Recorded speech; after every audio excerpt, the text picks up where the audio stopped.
I'm Douglas Christensen, Channel X News.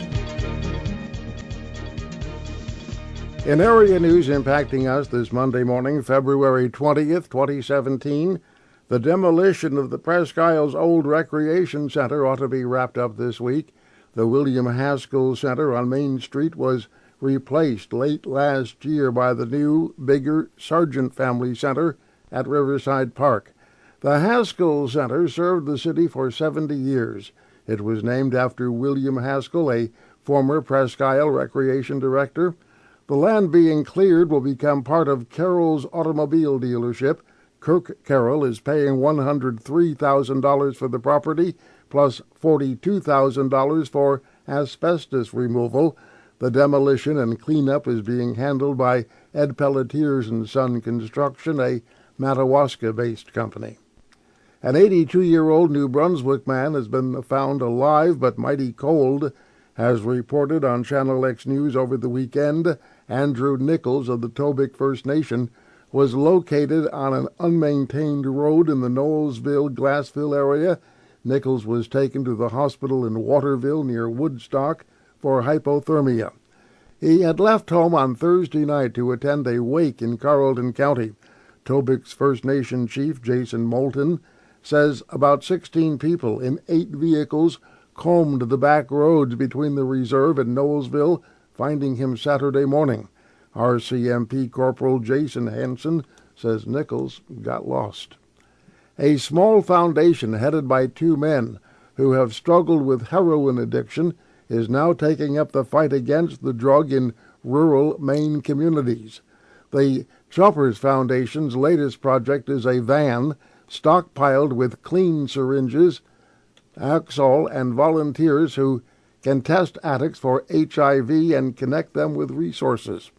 The idea of harm reduction has long gained criticism from those, including Governor Paul LePage, who sees it as an enabling drug. But the foundation's president, Tim Cheney, says it's time to meet people where they are, and that the evidence-backed idea is catching on in communities. Substance abuse treatment facilities in Maine are shuttering, making it tougher to access treatment. Cheney says such projects are needed to help reach addicts who are left behind. Well, it was a terrible weekend to be a fish in Maine, but it's over. The state's free fishing weekend that began on Saturday continued yesterday. Anyone could fish for free without a license on Maine's waterways during the past weekend. Maine has more than 30,000 miles of rivers and streams and almost 6,000 lakes and ponds. Governor Paul LePage says the free weekend is a great opportunity for people to get familiar with winter fishing opportunities in the state. The free weekend does not apply to those who have had their fishing licenses suspended or revoked. Normal rules and regulations apply, and so does the bag and possession limits. Ice fishing for smelts is a popular winter tradition in Maine. The state is encouraging residents to first test the thickness of the ice before they go ice fishing. Homeowner and personal auto insurance rates in Maine continue to rank among the lowest in the nation. State Insurance Superintendent Eric Ciopa says the recent national reports show Maine has the 3rd lowest average auto insurance premium for the 4th year in a row. Maine also ranks 10th for the lowest average homeowners premium nationally for the 3rd year in a row. The commissioner says Maine has consistently low auto insurance premiums despite having coverage requirements exceeding those in most other states. According to the Insurance Research Council, though, about 4.7% of Maine motorists are uninsured. A woman accused of killing a New Brunswick teenager will appear in court today and enter a plea on an assault charge, a separate one. Marissa Shepard is accused of assaulting corrections officer last July while in custody at the New Brunswick Women's Correctional Center in Miramichi. Shepard is in jail on a first-degree murder charge in the death of 18-year-old Bailey Willie, whose body was found in a burned-out triplex in Moncton, December 2015. Devin Morningstar was convicted of first-degree murder last November, while Tyler Noel is awaiting trial on the same charge. Portland police say an officer who fatally shot a man brandished what turned out to be a pellet gun that looked like a rifle had used deadly force before. Police say Sergeant Nicholas Goodman shot 22-year-old Chance Baker.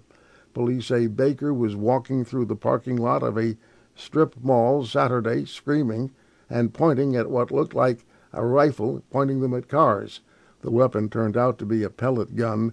Police say this is the second time Goodman has used deadly force.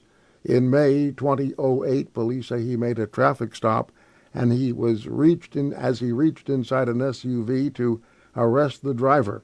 The vehicle accelerated and Goodman was dragged more than 300 feet. Police say Goodman shot that driver. The shooting was found to be justified. Well, screenwriters dreaming of filming an indie movie in Maine on a tiny budget have a new opportunity. A new screenplay contest will be funded by an independent film to be produced in Maine. Maine director Alan Baldwin leads the competition, which is called the Maine Film Initiative. He says the goal is to highlight Maine as a low-budget filmmaking destination and to support Maine film artists by investing directly in paying productions. The contest deadline is February 28th, with extended deadlines on March 1st and April 1st. Screenwriters from around the world can enter the competition, which has categories for short screenplays, full-length feature screenplays, and shorter scripts. Funds raised from the entry fees will be used to produce one of the screenplays using a main cast and main crew. Finally, in the news this hour, the Canadian dollar is worth 76.37 cents U.S. this morning. That is down 9/10 of a cent from Friday.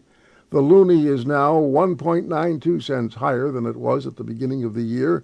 The U.S. dollar is worth $1.39.95 Canadian.